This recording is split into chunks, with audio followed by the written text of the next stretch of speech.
Within the party, there is resolution number 1 of the various conferences which have been held, and out of that resolution number 1 has been born a bill which is going to be presented before Parliament, where based on the aspirations of the party and the people on resolution number 1, which is essentially to extend the term of the president by 2 years, so that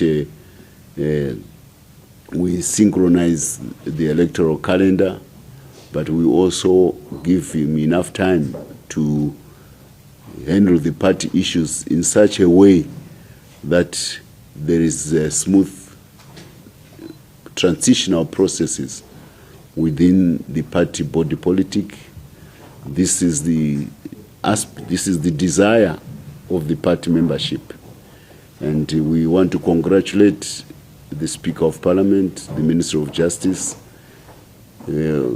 for the gazetting of the bill on resolution number 1, and we are expecting to debate it before the 2 houses of Parliament sometime within the political calendar of Parliament, and we expect that that bill will pass smoothly from the membership of the party, from the elected deputies who are in Parliament.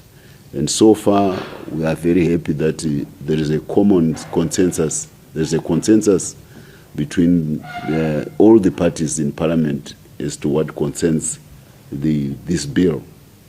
Yes, there are some discordant voices, but there are discordant voices which are outside Parliament, and most of them is the usual crowd, which is an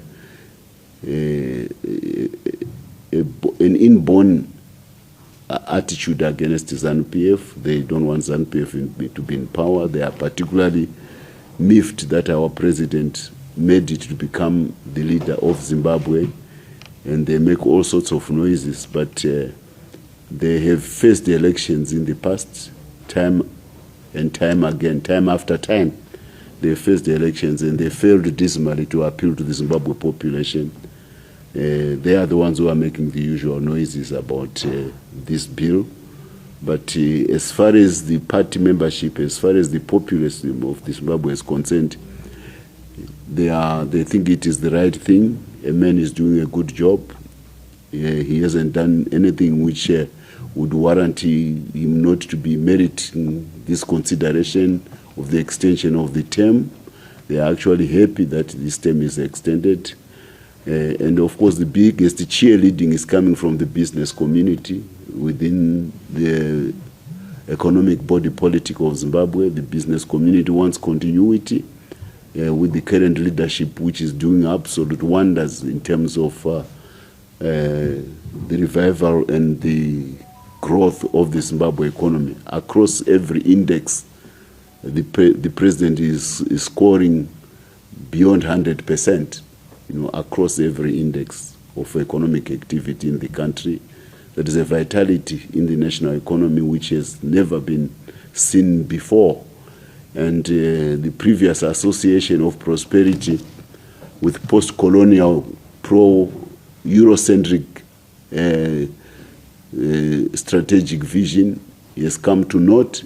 Zimbabwe has pioneered a new vision based solely on the interests of Zimbabwe as a Pan-Africanist state.